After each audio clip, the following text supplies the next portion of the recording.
and welcome. I'm Anewz and you are watching Anewz. Here are the headlines. Israeli Prime Minister says efforts to secure a ceasefire in Gaza are underway. Donald Trump says he will send the European Union a tariff letter in the coming days. Wildfires raging near Marseilles injure more than 100 people.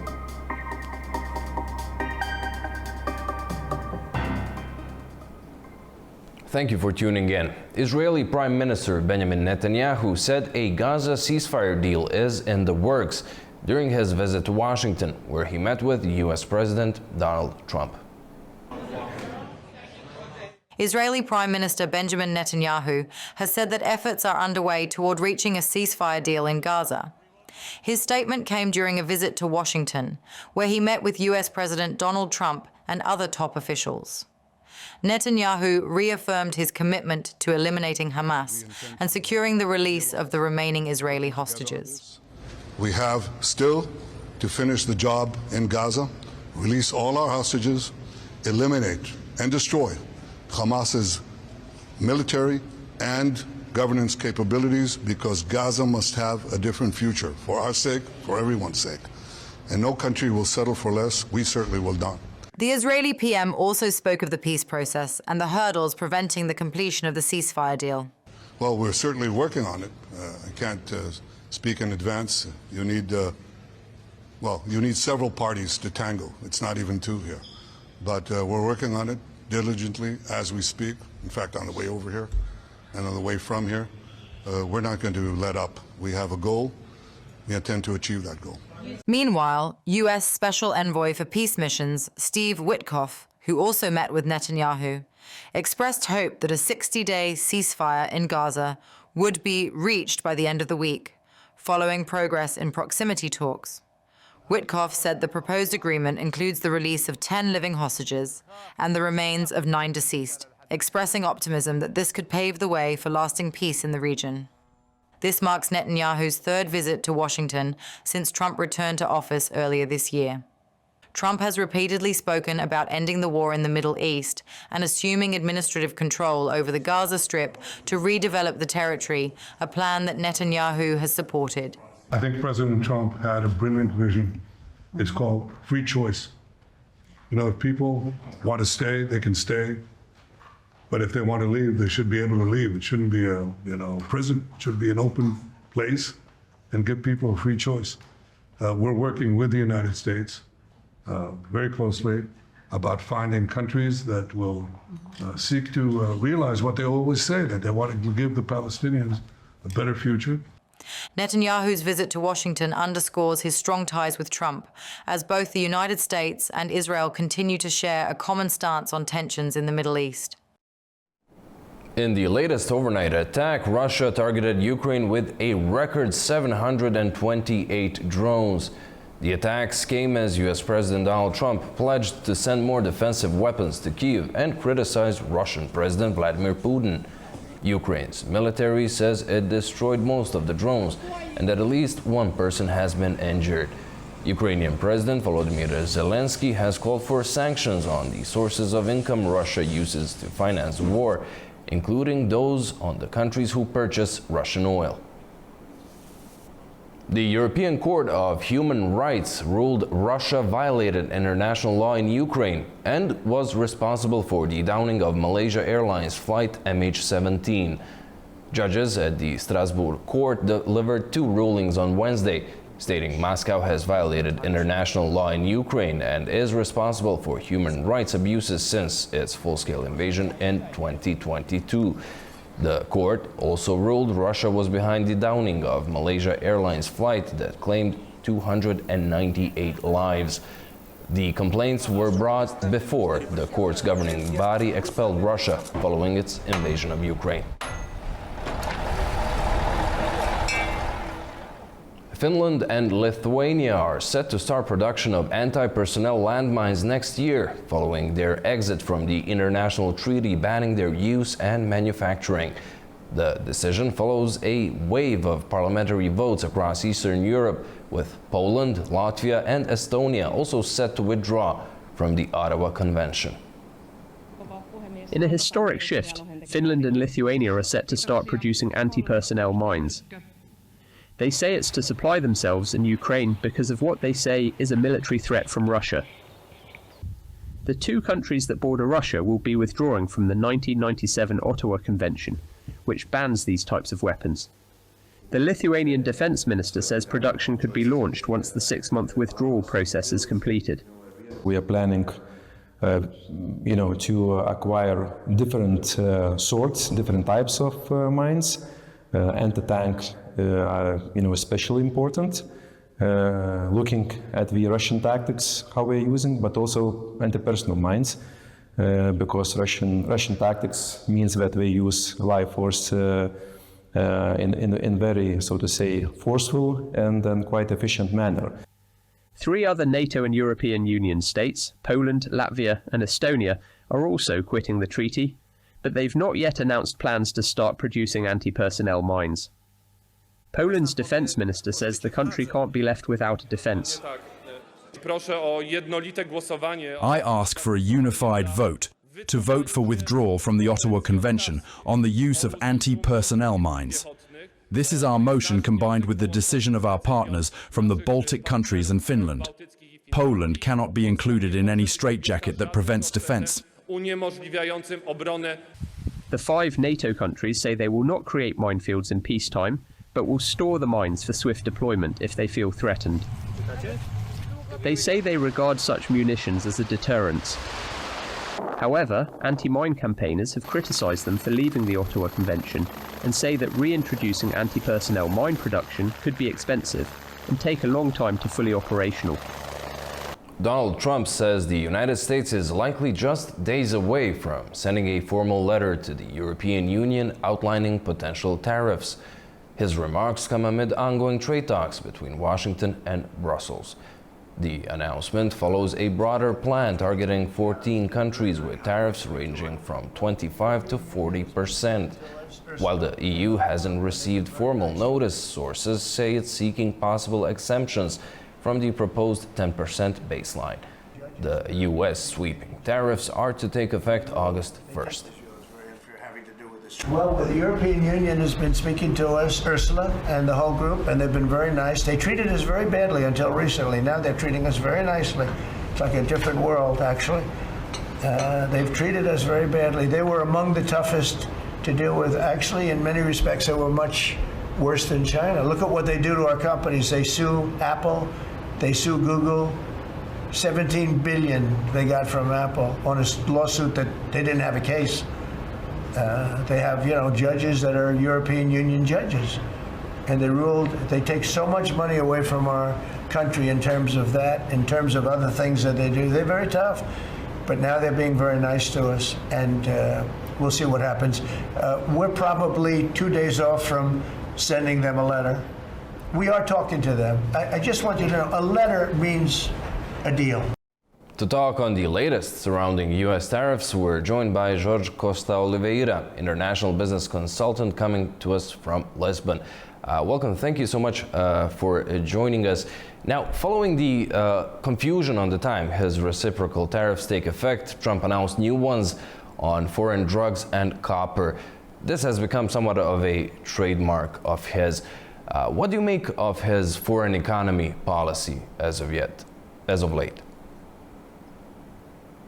Well, it seems clear that a significant part of what he's doing is dependent on internal politics. The most important thing for any president of any country, and the United States is not different there, is the internal political calendar.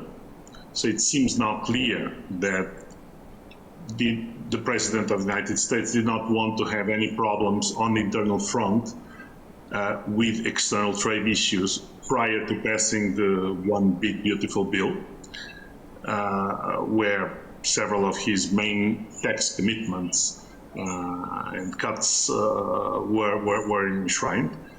So now he gets back to external trade matters, I think that the delays that we have seen are partly a result of this, but also a result of the fact that it is difficult for him to assume that high tariffs are going to result in, obviously, in higher inflation in the United States. And it's not clear how his approval rates are going to work. In the meantime, let's not forget that with all these tariffs, very high, not so high, sending letters, opening talks, in reality, all this creates a lot of instability and uncertainty in international relations, and especially in international trade.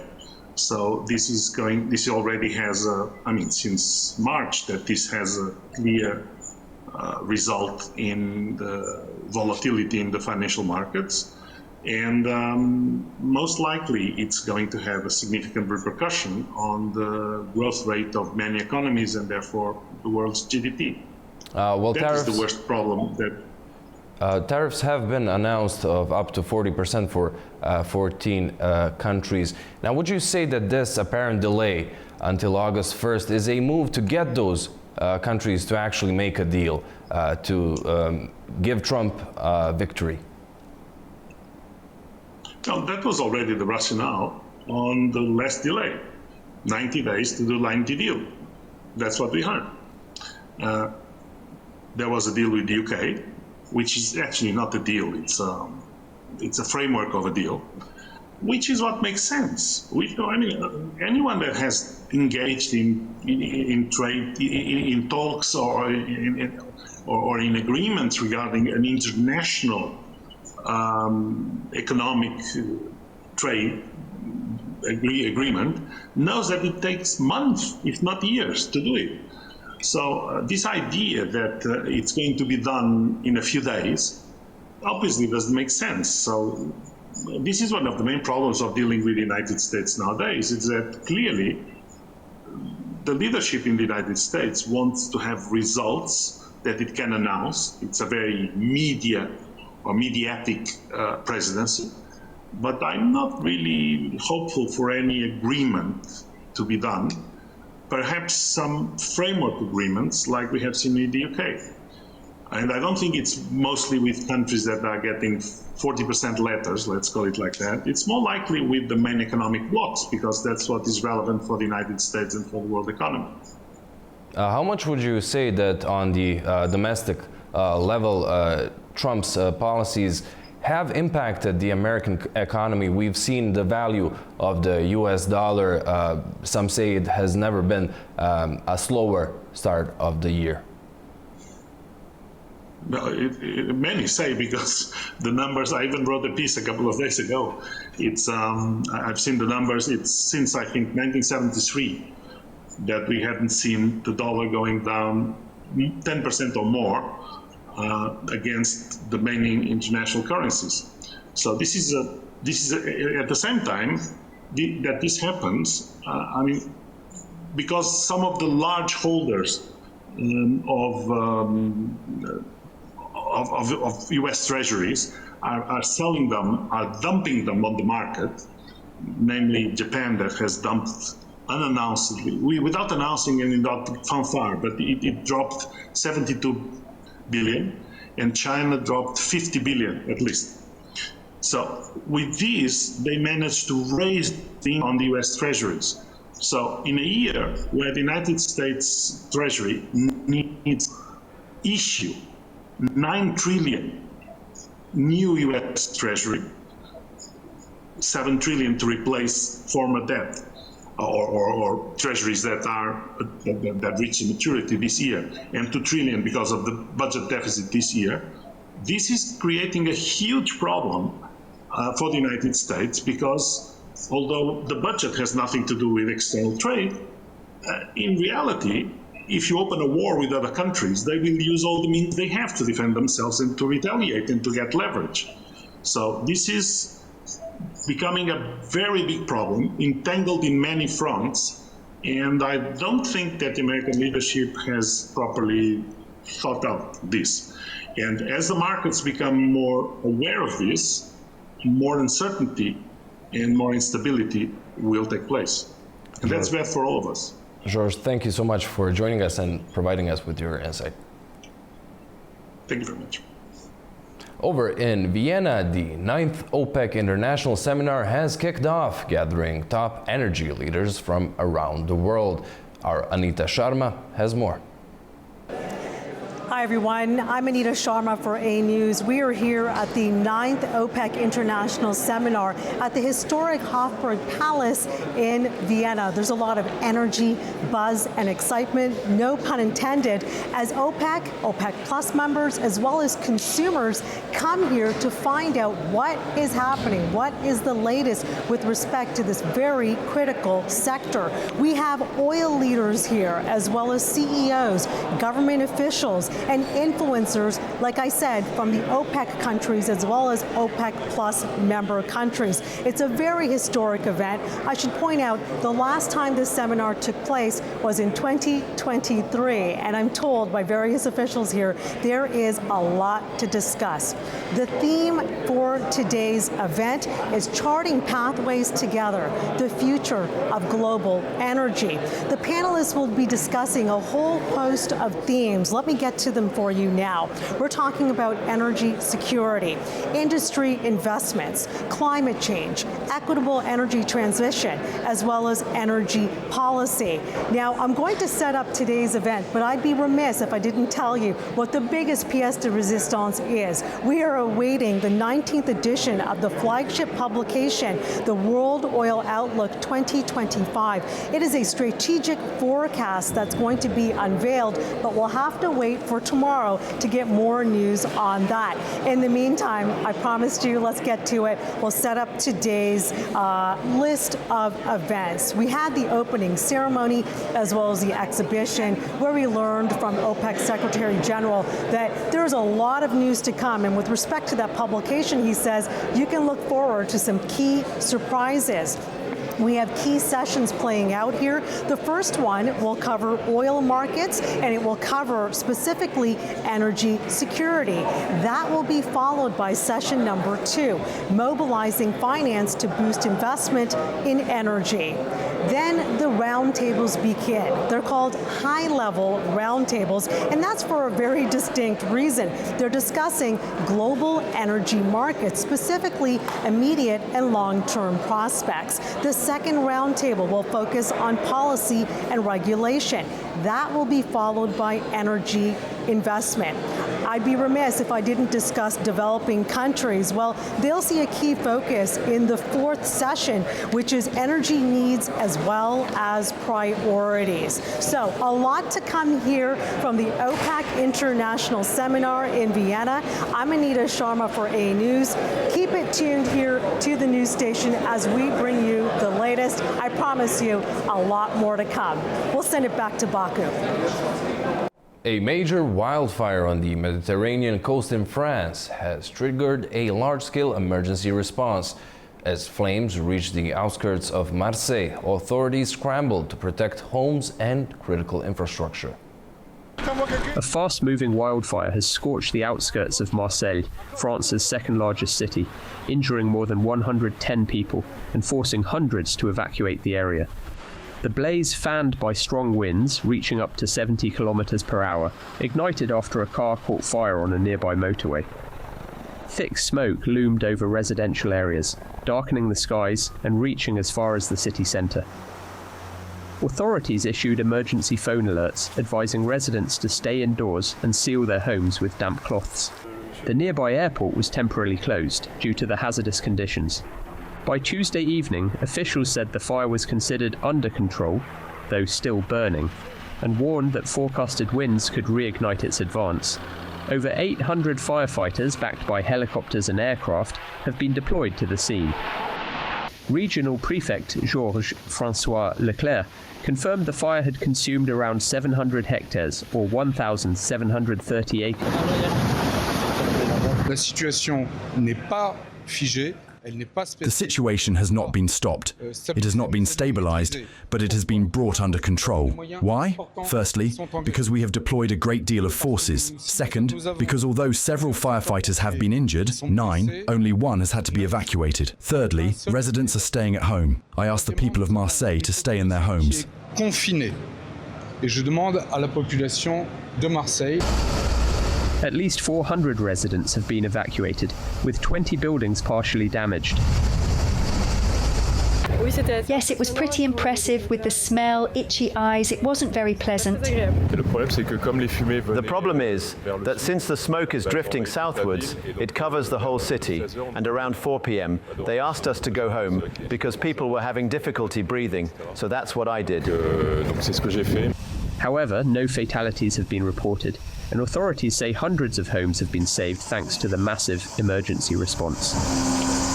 New climate figures have just been released and they paint a stark picture of rising temperatures across Europe.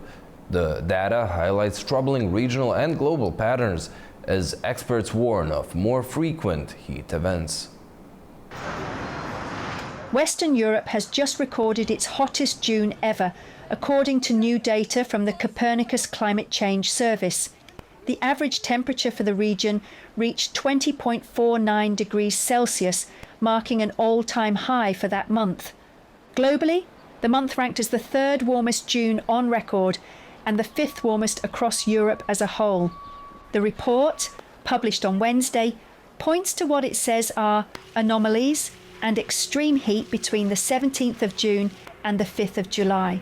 During this period, global surface air temperatures were 1.1 degrees Celsius, higher than the average between 1991 and 2020, the standard reference period for climate comparisons. There were also 2 significant heat waves which struck Western Europe during the latter half of June. According to Copernicus climate scientist Freya Vanborg, both events originated on the Iberian Peninsula and spread northeast across France, the UK, Germany, and parts of southern Europe. We had quite during spring kind of a split between more the north and the southern part of Europe, where the north was generally a lot drier and the south kind of wet to average, let's say. And with these heat events that we're now seeing during June and a lot less rain in those areas, those are also drying up. Which regions specifically will now quantify to actually say are in drought, I can't say specifically. Additionally, sea surface temperatures in the Western Mediterranean rose steadily through June, which also contributed to increased heat stress in surrounding areas. Despite the regional extremes, the month of June was still cooler globally than the past 2 years. The average global temperature was 1.3 degrees Celsius above pre-industrial levels, but below the 1.5 degrees Celsius threshold that has been previously surpassed. Vanborg explains that while the planet is on a long-term warming trajectory, natural fluctuations like the El Niño Southern Oscillation still influence year-to-year variability. So even though we're on this global warming increasing temperature kind of ladder, on top of that, we always have variations, and some of those are due to, for instance, to this ENSO phenomenon. And in 2023-24, there was a strong El Niño, and that typically boosts temperatures above that kind of ever-increasing ladder. And now we're still on that ever-increasing ladder, but in more neutral conditions, and that's one of the reasons for why it's now, let's say, cooler relative to the last 2 years. It's still very warm relative to all other years. Copernicus, operating under the European Centre for Medium-Range Weather Forecasts, warns that Europe is likely to see more frequent, more intense and more widespread heat waves in the coming years due to climate change. The Texas flash floods have claimed at least 100 lives, with more than 170 people still missing in one county alone. New Mexico is also under emergency conditions as search and rescue operations continue across both states. 4 days after catastrophic flash floods swept through parts of Texas and New Mexico, the death toll has risen to at least 111. with over 172 people still missing in a single Texas county. The hardest hit region is Kerrville, where 94 of the fatalities were recorded. Officials say hopes are fading for finding more survivors alive. Governor Greg Abbott confirmed the grim numbers at a news conference on Tuesday, calling the situation devastating. Governor promised that search and rescue teams will not stop until every missing person is accounted for. He also warned that more names may be added to the list of the missing in the coming days. There's nothing more important on our hearts and minds than the people of this community, especially those who are still lost. I told them what we were doing, not just today, but what we are going to be doing for the days, weeks, and months to come. This is what they needed to hear. They need to know Texas is in this with the people in the Hill Country right here. We are not leaving until this job is finished. Kerr County alone has deployed more than 250 emergency responders, including FBI agents, Border Patrol officers, and National Guard troops. Air operations have ramped up significantly, with 13 Black Hawk helicopters, alongside Chinook helicopters and drones. Among the most heart-wrenching incidents was at Camp Mystic, a nearly century-old all-girls summer camp in Hunt, Texas. The camp confirmed that at least 27 campers and counselors lost their lives in the flooding. Rescue crews continue to clear debris and search the banks of the Guadalupe River, where many of the tragedies occurred. Meanwhile, in neighboring New Mexico, the National Weather Service declared a flash flood emergency in Ruidoso after the village's river crested at a record 20.24 feet. Emergency crews carried out more than 50 swift water rescues, pulling people from submerged homes and stranded vehicles. In response to the disaster, the village of Ruidoso has requested federal assistance. President Donald Trump, along with First Lady Melania Trump, is expected to visit the affected regions on Friday. You're going down. I'll be going down on Friday with First Lady, who will be taking a trip, and we don't want to get in anyone's way because that's what happens. The president goes and everyone's around focused on. I don't want anyone to focus on us, but it's possible they could have somebody saved still. There's a lot of areas. It's a big area.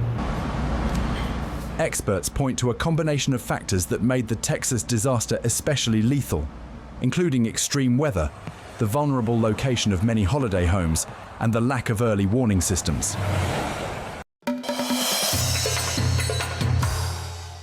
Azerbaijani President Ilham Aliyev is set to meet Armenian Prime Minister Nikol Pashinyan in Abu Dhabi on Thursday.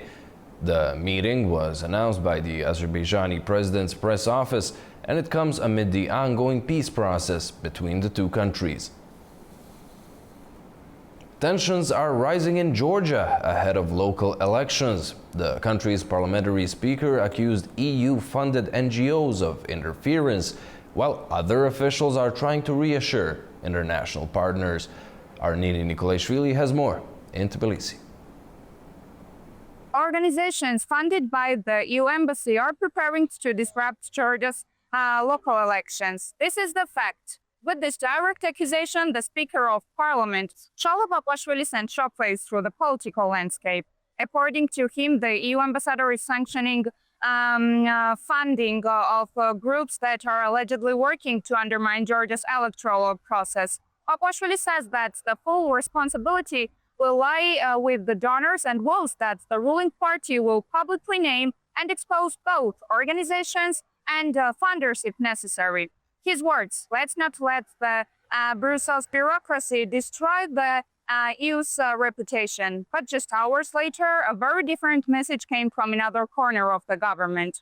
The first deputy foreign minister, George Zurabashvili, and the head of anti-corruption bureau, President Kokashvili, met with foreign diplomats to ensure them that the controversial FARA and grants law pose no direct threat to NGOs' activities. They say that the new regulations aim to enhance transparency and are based on democratic standards. Kokashvili was clear: there are no circumstances today that threaten NGO activity. He also emphasized ongoing dialogue with international partners, describing the meeting as the open, detailed and constructive. So while the top officials accuse the EU funding organizations of plotting to interfere the elections, others insist that the communication and cooperation with the international community remains solid and lawful NGO activity is not at risk. This is Nini Nikolaishvili reporting from Tbilisi, Anewz. Kyrgyzstan's President Sadir Japarov visited Dushanbe, where he met Tajikistan's President Emomali Rahmon. Their talks focused on social infrastructure, multilateral coordination, and border community issues. Rahmon praised progress on border delimitation and growing trade and security ties. Japarov stressed the importance of the border agreement for regional stability. According to data presented in Tajikistan's parliament, China remains the largest foreign investor in the country. Beijing has invested more than $5 billion in the Central Asian state in the past 18 years. Our Fariza Kalimurzina has the details. Since 2007, Chinese investments in Tajikistan have totaled more than $5.1 billion, according to Sultan Rahimzoda, chairman of the State Committee on Investments and State Property Management.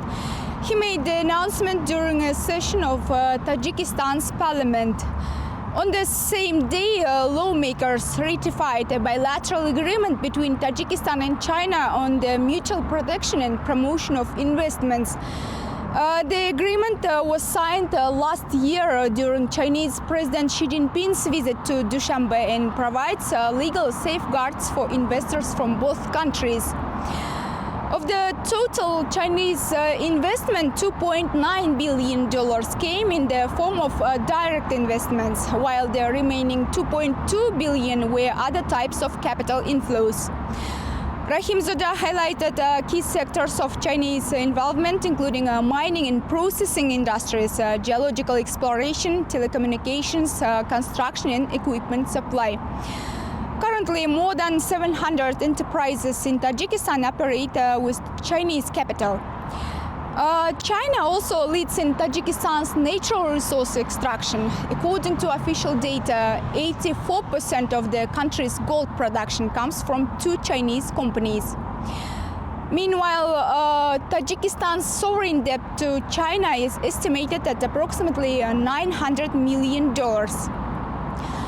China became Tajikistan's largest foreign investor in 2014, overtaking Russia. The decline in Russian investment continued last year, while the United Kingdom rose to 3rd place among top foreign investors.